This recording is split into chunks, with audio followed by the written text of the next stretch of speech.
Assalamualaikum warahmatullahi wabarakatuh. Apa kabar semua teman-teman? Terima kasih telah mengklik video ini.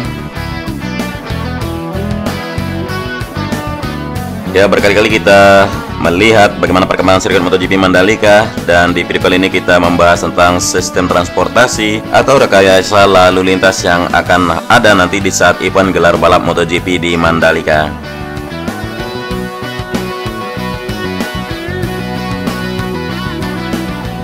Di gambar kecil ini saya tunjukkan ada 5 gate atau gerbang yang akan menjadi jalur masuk para penonton ya, atau pengunjung sirkuit MotoGP Mandalika nanti di saat gelar balap. Di antaranya, gate yang pertama ada di area Bangsal, Lombok Utara. Kemudian gate yang kedua ada di Lembar, Lombok Barat. Kemudian gate yang ketiga ada di Gilimas untuk jalur kapal pesiar.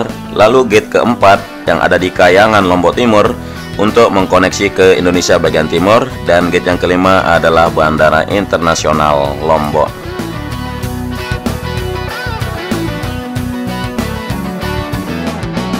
Jadi menurut informasi yang kita dapatkan dari Dinas Perhubungan Nusa Tenggara Barat ya, yang sudah kerjasama dari Bapak Gubernur, Wakil Gubernur, kemudian Kepala Dinas Perhubungan Provinsi Nusa Tenggara Barat, Pak Dr. Andes Lalu Bayu Windia,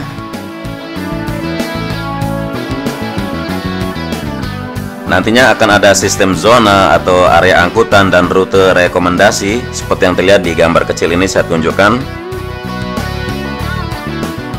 Jadi ada namanya zona 1 untuk hub ITDC, kemudian zona 2 yaitu satelit hub atau Dinas Perhubungan, kemudian zona 3 yaitu pintu masuk.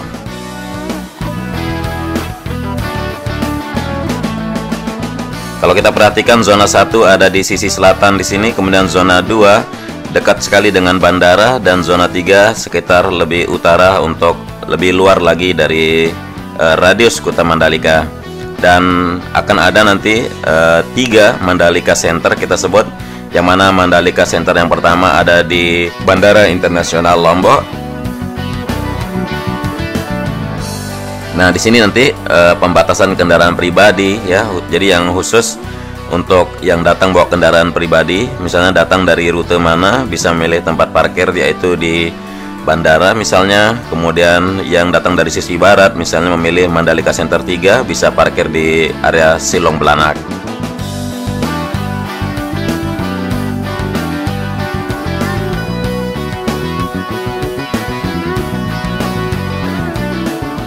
Kemudian ada Mandalika Center 2 di sisi timur, yaitu persis di Teluk Awang.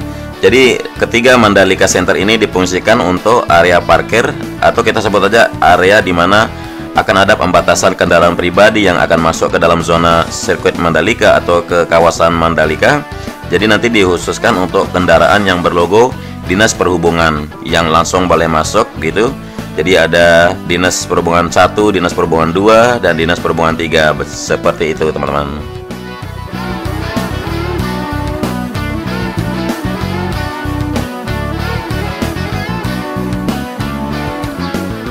Kemudian di sini ada beberapa titik parkir atau MC, kita sebut Mandalika Center, yang mana area 1 ya berkapasitas parkir di Bandara Internasional Lombok, seperti kapasitas untuk roda 4 sekitar 550 unit, roda 2 bisa nampung 560 unit, dan roda 6 bisa menampung sampai 50 unit. Dan di Mandalika Center 2 yang berada di Teluk Awang di sisi timur sirkuit MotoGP Mandalika, ini merupakan area parkir di Pelabuhan Perikanan Nasional yang luasnya parkir sekitar 9 hektar.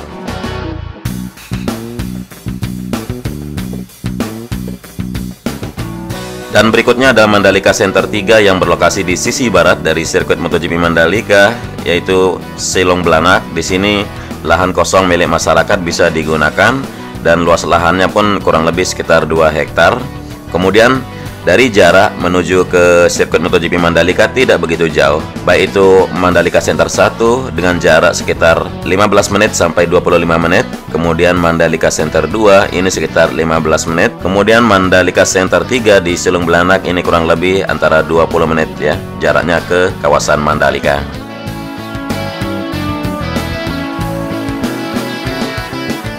Dan adapun kebutuhan sarana angkutan jika disesuaikan dengan angkutan existing yang ada di Nusa Tenggara Barat saat ini. Jadi di sini bisa kita klasifikasi ada bus ukuran besar, ada bus ukuran sedang, dan bus ukuran kecil, lalu ada minibus dan station wagon serta taksi.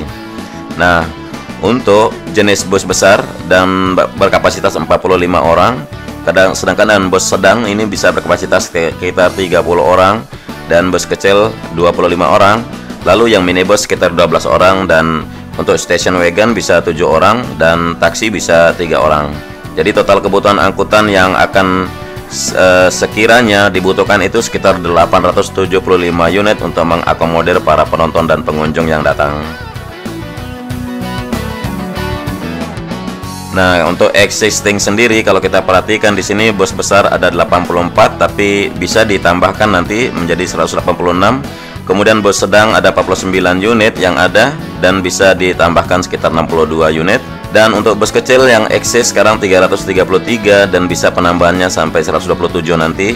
Kemudian minibus yang 75 unit bisa penambahan sekitar 280 unit, serta station wagon yang 119 bisa penambahan sekitar 220 unit, serta taksi pun terus bisa ditambahkan nanti.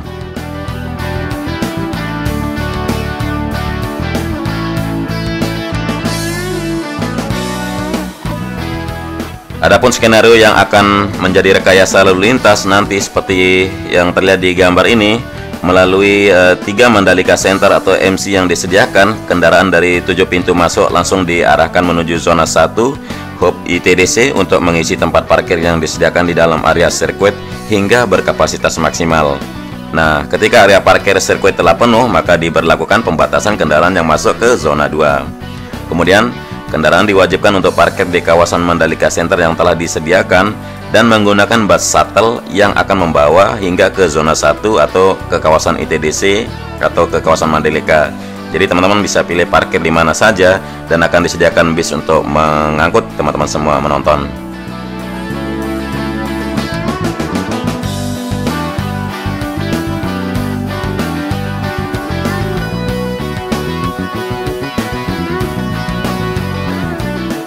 Sedangkan untuk skenario 2 seperti yang bisa kita tampilkan di gambar ini, kendaraan diwajibkan untuk parkir di kawasan 3 Simpul Mandalika Center yang telah disediakan dan menggunakan bus shuttle yang membawa hingga ke zona 1 atau ke kawasan ITDC.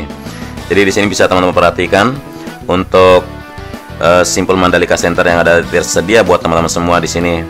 Di garis merah, maksud saya di sini garis putus-putus yang merah yang melingkar di atas sengkol di sini, ya, inilah area parkir yang bisa digunakan oleh teman-teman untuk menghindari terjadinya macet atau traffic jam yang berkepanjangan.